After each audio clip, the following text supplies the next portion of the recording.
በኢትዮጵያ የሙዚቃ ታሪክ ውስጥ መድረክ ላይ ቆሞ የራሱን ስራዎች ብቻ እያጫወተ በ10 ሺዎች የሚቆጠሩ ወጣቶችን በአንድ ድምፅ ማዘለል የቻለ ዲጄ ወይም አቀናባሪ ይኖራል ብሎ ያሰበ ማንም አልነበረም።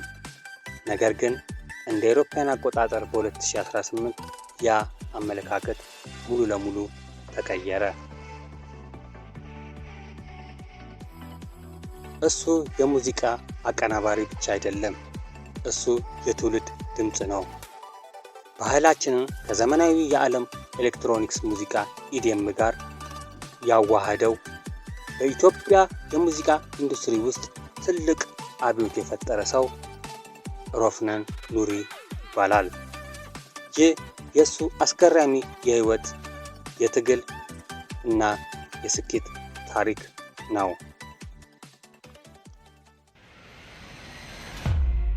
ሮፍናን ኑሪ የተወለደው በሰኔ 15 ቀን በ1982 ዓ.ም ወይም እንደ አውሮፓውያን አቆጣጠር ጁን 22 በ1990 በአዲስ አበባ ውስጥ ነው። ገና በ9 ዓመቱ ነበር ድምጾችን መቅረጽና የራሱን ዜማዎች ማቀናበር የጀመረው። ሮፍናን ገና በ16 ዓመቱ ሙዚቃ ማቀናበር ሲጀምር የራሱ የግል ኮምፒውተር አልነበረውም። በጓደኞቹ ቤት እና በተለያዩ የኢንተርኔት ካፌዎች ውስጥ ሰዓት እየገዛ ነበር የሙዚቃ ሶፍትዌሮችን በመጠቀም የመጀመሪያዎች ዜማዎችን የሰራው። ሮፍናን ላፕቶፕ ላይ ብቻ የሚሰራ ዲጄ አልነበረም። እሱ ጎበዝ የፒያኖ፣ የኪቦርድ ተጫዋች ነው። ከዚያም በተጨማሪ የኤሌክትሮኒክስ ድራም ማሽኖችን እና የጊታር መሳሪያዎችን በከፍተኛ ጥበብ ይቆጣጠራል።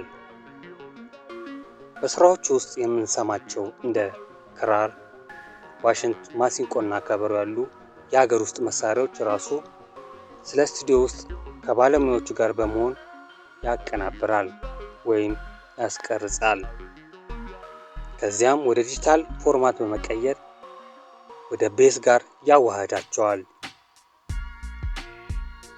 ሮፍናን ወደ ሙዚቃዊ ዓለም በይፋ የገባው በዲጄነት ነበር። በአዲስ አበባ ታዋቂ በነበሩ የምሽት ክለቦች ውስጥ በተለይም በኤሌክትሮኒክስ ሙዚቃዎች ላይ ያተኮሩ ስራዎችን ያቀርብ ነበር። ነገር ግን እሱ የሌሎችን ሙዚቃ ዝም ብሎ ማጫወት ብቻ አልፈለገም። የራሱ የሆነ የኢትዮጵያዊነት ጠረን ያለው አዲስ ነገር መፍጠር ይቆረቆረው ነበር። በኢንተርቪው ላይ እንደተገለጸው የኢትዮጵያ ባህላዊ ሙዚቃ መሳሪያዎች እንደ ክራር፣ እንደ ዋሽንት፣ ማሲንቆና ከበሮ ያላቸውን ድምፅ እጅግ በጣም ጠንካራና ከዘመናዊ ኤሌክትሮኒክስ ቢት ጋር አብሮ መሄድ የሚችል መሆኑን ተረዳ።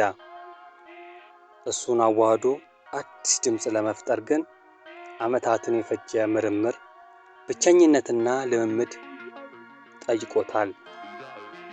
ሮፍናን በኢትዮጵያ ሙዚቃ ኢንዱስትሪ ውስጥ ዘመን ተሻጋሪ የሚባሉ ሁለት ዋና ዋና አልበሞችን አበርክቷል። የመጀመሪያው ሪፍሌክሽን ወይም አንጸባራቂ የምንለውን አልበም በ2018 ወይም በ2010 ዓ.ም ይህ የመጀመሪያው አልበም ሲሆን በኢትዮጵያ ውስጥ ሙሉ ለሙሉ የኤሌክትሮኒክስ ዳንስ ሙዚቃ ኢዲኤም ይዞ የመጣ ፈርቀዳጅ ስራ ነው። ሁለተኛው 3 የሚል አልበም ነው። ይህም በ2022 ወይም በ2014 ዓ.ም ነው።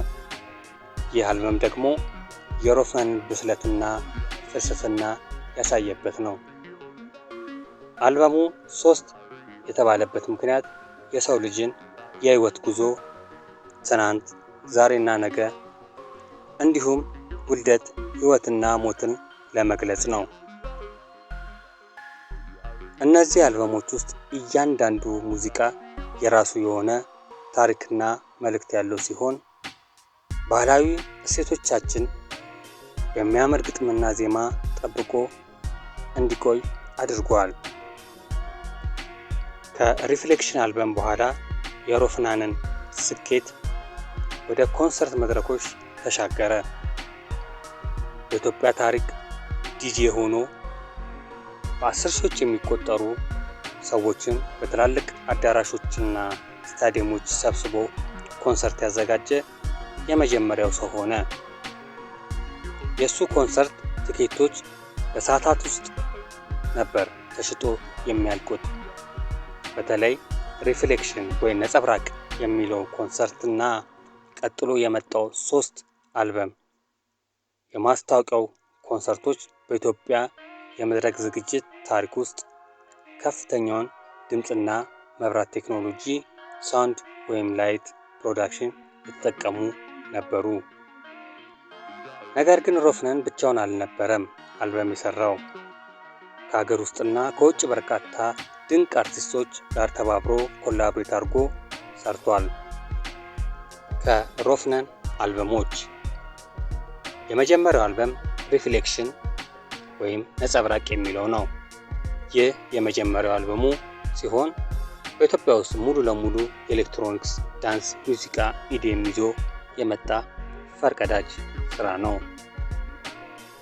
ቀጣዩ 3 የሚል የአልበም መጠሪያ ሲኖረው ይህ አፍሮቢት ከኤሌክትሮኒክስ ሙዚቃ ጋር ያዋሃደበት ባለ 3 ዘፈኖች አጭር አልበም ኢፒ ነበር። ቀጣዩ አልበም 6 የሚል ነው። ይህ አልበም በኒኮላ ቴስላ የቀመር ፍልስፍናና ኦርቶዶክስ ቁጥር ትርጓሜዎች ተጽዕኖ የተደረገበት የሰውን ልጅ የትላንትን የዛሬና የነገ ጉዞን የሚተነትን ድንቅ አልበም ነው። በዚህ አልበምም 17 ዘፈኖችን አካቷል። ቀጣዩ አልበም 9 የሚል ነው። በታሪካችን ለመጀመሪያ ጊዜ በተመሳሳይ ቀን 2 ሙሉ አልበሞችን በአንድ ቀን በአንድ ላይ በመልቀቅ ታሪክ ሰርቷል። እነዚህም አልበሞች 9 ኑር እና 9 ሀራምቤ ይባላሉ። እንደ ፔሌና ሸግዬ የመሳሰሉ በዓለም አቀፍ ደረጃ በሚሊዮን የሚቆጠሩ እይታዎችን ያገኙ ሙዚቃዎች በዚህ ስራ ውስጥ ተካተዋል። የሮፍናን ተጽዕኖ በኢትዮጵያ ብቻ አልተወሰነም። የሱ የፈጠራ ብቃት የዓለም አቀፍ የሙዚቃ ግዙፎችን ትኩረት ለመሳብ በቅቷል።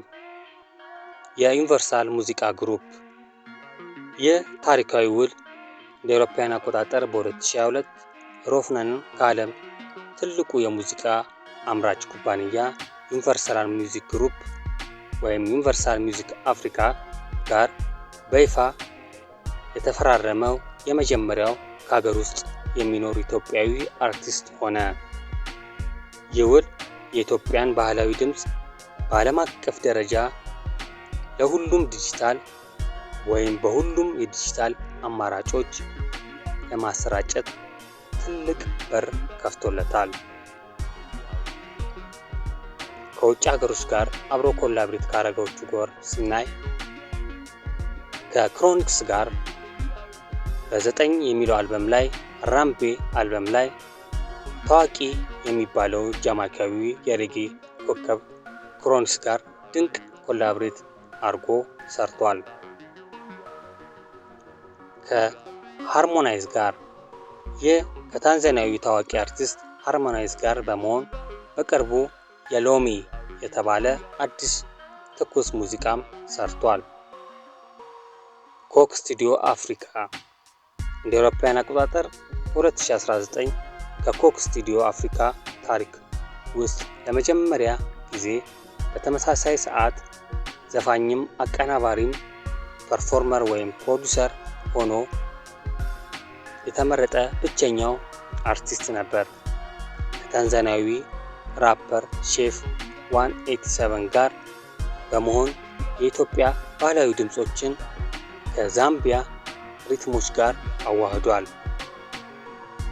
ከሜጀር ሌዘር ጋር ጌት ወርክ የተባለው የጉራግኛ ቢት ጋር የሰራው ታዋቂ ስራው ታዋቂው የዓለም አቀፍ ዲጂዎች ስብስብ ሜጀር ሌዘር ባዘጋጀው አፍሪካ ቱ ዘ ወርልድ የሚባለው ስራ ላይም ተካቶለታል።